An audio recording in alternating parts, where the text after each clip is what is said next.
Itens de segurança. Alarme sonoro para ser acionado pelo operador em situações de risco.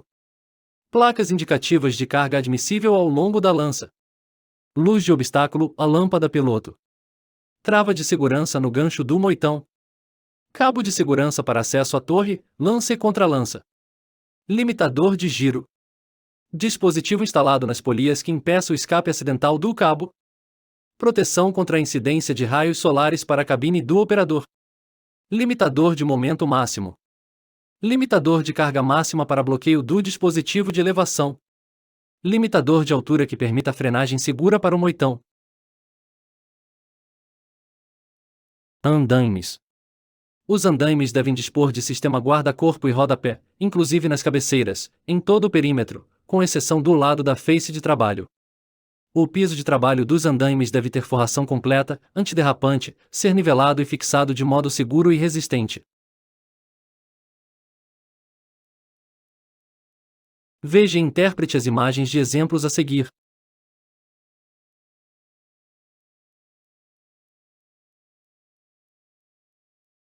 Andaimes simplesmente apoiados.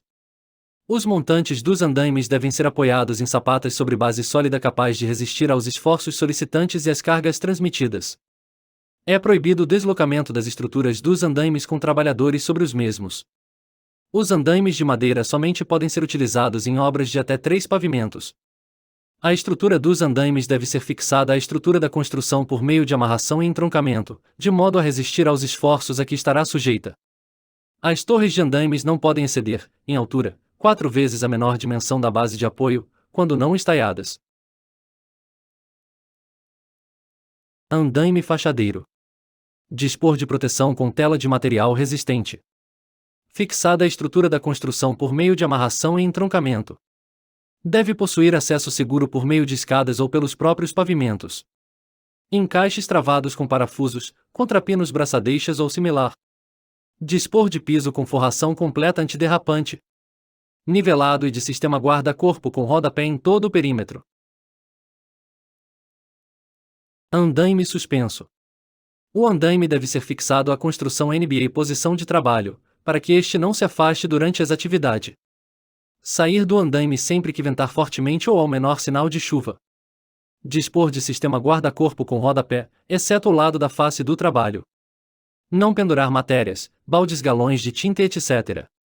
no lado externo do guarda-corpo. Retirar diariamente a massa que cair nos tambores dos guinchos antes que endureça. A largura mínima da plataforma de trabalho é de 0,65 m. Manter o andaime o mais nivelado possível, inclusive durante seu deslocamento vertical. Cadeira suspensa. Os cabos para sustentação podem ser de aço ou fibra sintética e devem ser fixados por dispositivos que impedem seu deslizamento ou desgaste. O trabalhador deve usar cinto de segurança do tipo paraquedista ligado ao trava-quedas e em cabo-guia independente. O sistema de fixação da cadeira deve ser independente ao cabo-guia e trava-quedas. A cadeira suspensa deve apresentar na sua estrutura, em caracteres indeléveis e bem visíveis, a razão social do fabricante e o número de registro respectivo no Cadastro Nacional de Pessoa Jurídica, CNPJ. Cadeira suspensa. Em quaisquer atividades em que não seja possível a instalação de andaimes, é permitida a utilização de cadeira suspensa a balancinha individual.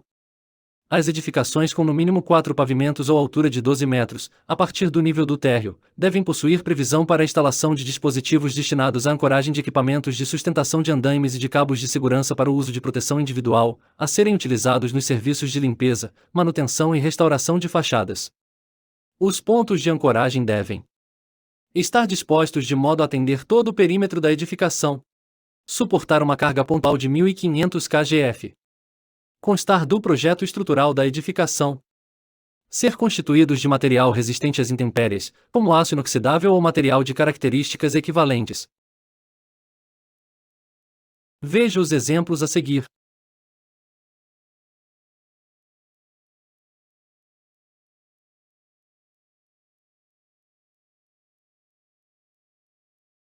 Cabos de aço e cabos de fibra sintética, NBR 6327-83, cabo de aço usos gerais da ABNT. Os cabos de aço devem ter carga de ruptura equivalente a, no mínimo, 5 vezes a carga máxima de trabalho. Os cabos de aço e de fibra sintética devem ser fixados por meio de dispositivos que impeçam seu deslizamento e desgaste. Os cabos de fibra sintética utilizados para sustentação de cadeira suspensa ou como cabo-guia para fixação do trava-quedas do cinto de segurança tipo paraquedista, deverá ser dotado de alerta visual amarelo. Serviços em telhados. Para trabalhos em telhados, devem ser usados dispositivos que permitam a movimentação segura dos trabalhadores, sendo obrigatória a instalação de cabo-guia de aço, para fixação do cinto de segurança tipo paraquedista. Os cabos-guias devem ter suas extremidades fixadas à estrutura definitiva da edificação por meio de suporte de aço inoxidável ou outro material de resistência e durabilidade equivalentes.